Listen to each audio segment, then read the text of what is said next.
लू शांग और लैन अंतरिक्ष यान के चारों ओर घूमने लगे। हमारा लड़का चुपचाप लैन की व्याख्या सुनने लगा। इसकी बदौलत उसे तारों वाले ब्रह्मांड की संरचना समझ में आ गई, और यह भी कि लंबे इंतजार के दौरान वह ब्रह्मांड के बीज में प्रवेश करके साधना कर सकता है। यह वही स्वप्नलोक निकला जिसका उसने पहले अनुभव किया था। लू शांग ने ध्यान केंद्रित किया और स्वप्नलोक में चला गया। रात हो चुकी थी और अब आकाश में कई सुनहरे चांद तैर रहे थे। लू शांग जमीन पर बैठ गया और ऊर्जा क्रिस्टल से ऊर्जा उसके शरीर में प्रवेश करने लगी। पहले के विपरीत चांदी के पक्षी पर लू शांग के पास आपूर्ति के रूप में भारी मात्रा में उच्च घनत्व वाले ऊर्जा क्रिस्टल थे। बहुत जल्द ही उसकी 10,000 अमर कोशिकाएं हो गईं, जिससे उसकी प्राण शक्ति और शारीरिक शक्ति दोगुनी हो गई। पीछे खड़े लैन ने अपना हाथ अपनी ठुड्डी पर रखा और अपना ध्यान लू शांग पर केंद्रित कर दिया, जिससे उसकी आंखें आश्चर्य से चौड़ी हो गईं। उसे यकीन नहीं हो रहा था कि लू शांग ने एक ही महीने में उसके लाखों काले क्रिस्टल खर्च कर दिए थे। वह निस्संदेह उसे पिछले 4,000 सालों में देखा गया सबसे प्रतिभाशाली योद्धा मानता था, और इसी वजह से लू शांग के भविष्य को लेकर उसके मन में अपार उम्मीदें जगी थीं। लैन ने अपनी बाहें पार कीं और गंभीर निगाहों से अपने अधीनस्थ को काली ऊर्जा वाले क्रिस्टल की आपूर्ति जारी रखने का आदेश दिया। उसे खर्च की परवाह नहीं थी। उसके अधीनस्थ ने अपनी छाती पर हाथ रखा और सिर हिलाया। उसी समय स्वप्नलोक में एक लाल चांद एक अजीब सी ऊर्जा उत्सर्जित कर रहा था। थोड़ी देर बाद एक शक्तिशाली योद्धा कुल्हाड़ी लिए आकाश में प्रकट हुआ और लू शांग को घूरने लगा। हमारे लड़के का ध्यान उस पर केंद्रित हो गया और उसकी आंखें शांति से चमकने लगीं, जबकि योद्धा की आंखें क्रोध से चमक रही थीं। उसने अपनी कुल्हाड़ी कसकर पकड़ ली और हमारे लड़के की ओर जोर से नीचे उतरने लगा। घबराने के बजाय हमारा लड़का शांत रहा, लेकिन उसे आश्चर्य हुआ कि योद्धा का हमला इतना तेज था कि उसे प्रतिक्रिया करने का समय ही नहीं मिला, और उसने उसके शरीर को 2 टुकड़ों में काट दिया। हमारे लड़के की आंखें डर और भ्रम से चौड़ी हो गईं। उसे समझ नहीं आ रहा था कि क्या हो रहा है। योद्धा इतना शक्तिशाली था कि उसने ऊर्जा का एक ऐसा प्रहार किया जिससे लू शांग का ग्रह केक की तरह 2 टुकड़ों में कट गया और उसके टुकड़े टुकड़े हो गए। हमारा लड़का जाग गया और उसकी आंखें आश्चर्य और भय से चौड़ी हो गईं। लू शांग ने अपना हाथ अपनी छाती पर रखा और गंभीर दृष्टि से देखा कि यह 1 स्तर 12 के योद्धा की शक्ति थी, शाओ लूज की शक्ति। वह समझ नहीं पा रहा था कि पवन देवता और स्पष्ट रूप से एक तेज धावक के रूप में जाने जाने वाले व्यक्ति में इतनी विशाल शक्ति कैसे हो सकती है। लू शांग की आंखें शांति से चमक रही थीं। फिर भी वह जमीन की ओर देखने लगा और अपने विचारों में डूब गया।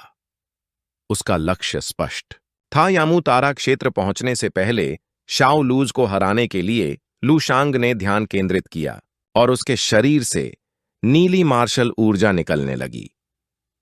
हमारा लड़का स्वप्न लोक में लौट आया।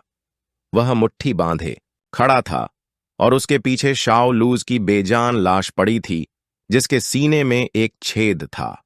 कई दिनों के कठिन प्रशिक्षण के बाद और यामू तारा क्षेत्र पहुंचने से 1 दिन पहले लू शांग ने आखिरकार शाओ लूज को हरा दिया।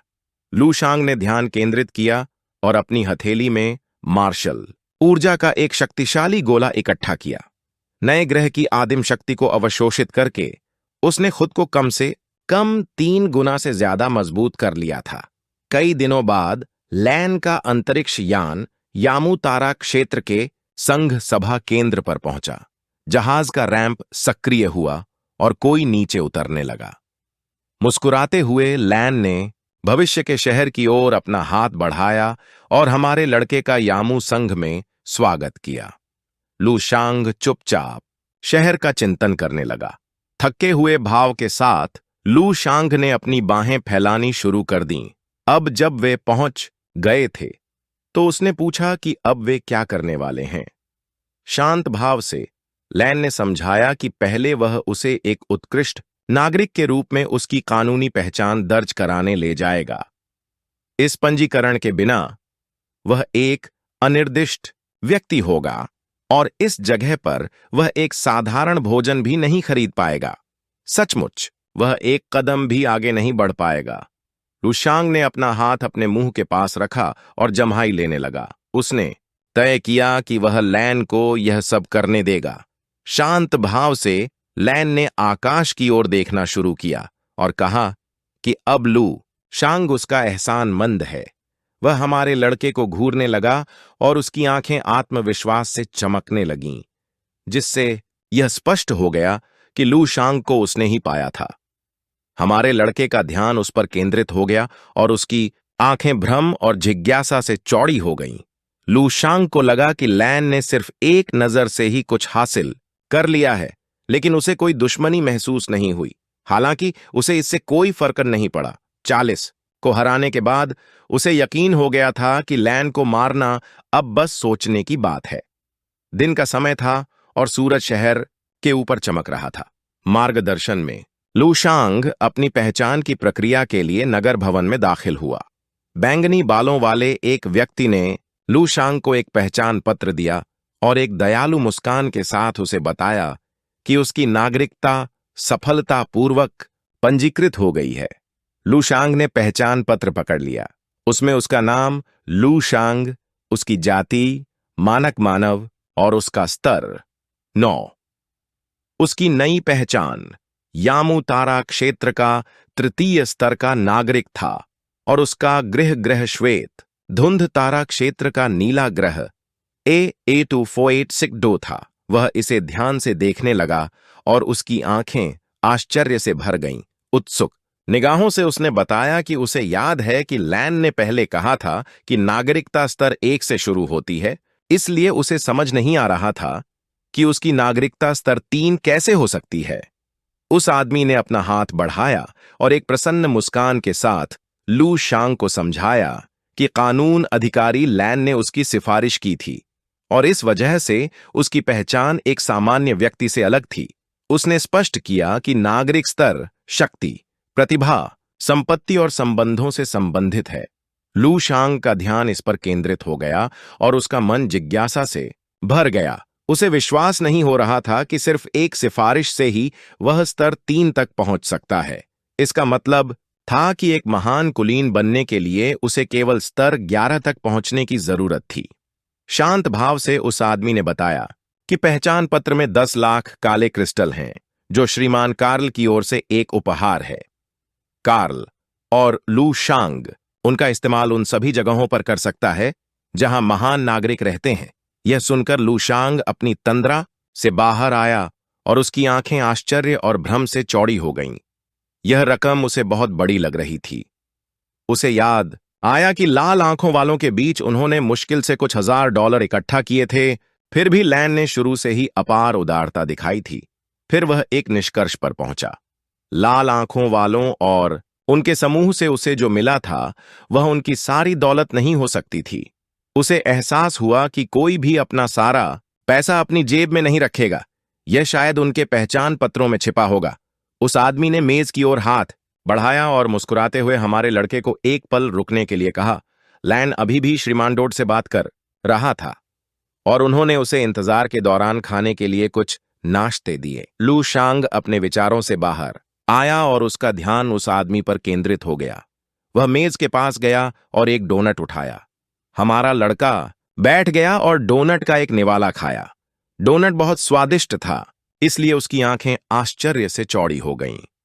लू शांग ने एक ब्रेसलेट निकाला और डोनट का एक और निवाला खाया। यह खाने का एकदम सही मौका लग रहा था। साथ ही वह देख रहा था कि क्या उसे वो पहचान पत्र मिल सकते हैं जो लाल आंखों वाले और बाकी लोगों ने अपने ब्रेसलेट में छिपा रखे थे। लू शांग बिना रुके खाने लगा और सारे डोनट खा गया। लू शांग ने एक और डोनट उठाया और एक निवाला खाया, लेकिन फिर उसने अपना हाथ अपने गले पर रख लिया और थूकने लगा। वह उलझन में था क्योंकि उसका एक दांत लगभग टूट ही गया था। उसने एक नीला कॉकरोच थूक दिया जो प्लेट पर गिर गया। हमारे लड़के का ध्यान उस पर गया और उसकी आंखें डर से भर गईं। उसे समझ नहीं आ रहा था कि यह अद्भुत कॉकरोच कहां से आया है। उस पल लू शांग का दिल जोर से धड़क रहा था। आश्चर्य से देखते हुए उसने अपना हाथ अपनी छाती पर रखा और उसके शरीर से सुनहरी मार्शल ऊर्जा निकलने लगी। उसे एहसास हुआ कि उसकी अमर कोशिका संख्या A1001 अभी अभी जन्मी है। लू शांग ने कॉकरोच को पकड़ लिया और ध्यान से देखने लगा। उसकी आंखें जिज्ञासा से चौड़ी हो गईं। उसे विश्वास नहीं हो रहा था कि उसमें इतना प्रोटीन है। बिना एक पल भी हिचकिचाए लू शांग ने कॉकरोच को अपने मुंह में डाल लिया और चबाने लगा। उसके अनुसार इसका स्वाद चिकन जैसा था। यह कुरकुरा था। उसी समय कमरे के बाहर कोई चिल्लाने लगा और पूछने लगा कि पोपी कहाँ है। बैंगनी बालों वाले एक आदमी ने हाथ बढ़ाया और घबराए हुए भाव से मिस जोजो को समझाया कि यह वीआईपी मेहमानों के लिए एक विशेष क्षेत्र है और वह इस तरह से अंदर नहीं जा सकती क्योंकि इससे वे मुश्किल में पड़ सकते हैं। क्रोधित भाव से वह एक तरफ इशारा करके पूछने लगी कि क्या वह भी उनके वीआईपी मेहमानों में से एक नहीं है। उसने दावा किया कि उसने पोपी को अपनी आंखों से वहां घुसते देखा था और इसलिए उसे यकीन था कि वह अंदर ही है और उसने उनसे वहां से हटने को कहा। वे बहस करने लगे और शोरगुल सुनकर खाना खा रहे लू शांग का ध्यान उनकी ओर गया और वह कुछ उत्सुक हो गया। उसकी आंखें गुस्से से चमक रही थीं। उसने उस आदमी की तरफ पीठ कर ली, अपनी मुट्ठी कसकर भींच ली और वीआईपी क्षेत्र की ओर बढ़ने लगी। यह देखकर उस आदमी की आंखें डर से चौड़ी हो गईं। उसने अपना हाथ बढ़ाया और उसे समझाया कि वह ऐसे अंदर नहीं घुस सकती।